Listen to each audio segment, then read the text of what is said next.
নওগাঁর বদলগাছিতে মোটরসাইকেল দুর্ঘটনায় এক যুবক নিহত এবং অপরজন গুরুতর আহত হয়েছে। বিস্তারিত থাকছে খালিদ হোসেন মিলুর প্রতিবেদনে।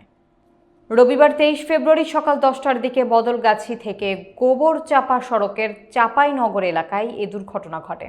নিহত যুবকের নাম ম্যানিয়েল তির্কি, পত্নীতলা উপজেলার মধুইল গ্রামের বাসিন্দা, আর আহত রঞ্জিত গুটিন গ্রামের লক্ষিন্দরের ছেলে।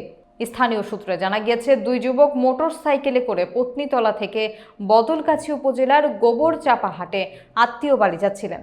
পথে বৃষ্টির পানিতে সড়কের কাদামাটির কারণে চালক নিয়ন্ত্রণ হারালে মোটরসাইকেলটি সড়কের ওপর পড়ে যায়। এতে ঘটনাস্থলেই ম্যানিয়েল তির্কির মৃত্যু হয় এবং রঞ্জিত গুরুতর আহত হন। স্থানীয়রা আহত রঞ্জিতকে উদ্ধার করে উন্নত চিকিৎসার জন্য রাজশাহী হাসপাতালে পাঠায়। বদলগাছি থানার ভারপ্রাপ্ত কর্মকর্তা শাহজাহান আলী ঘটনার সত্যতা নিশ্চিত করেছেন।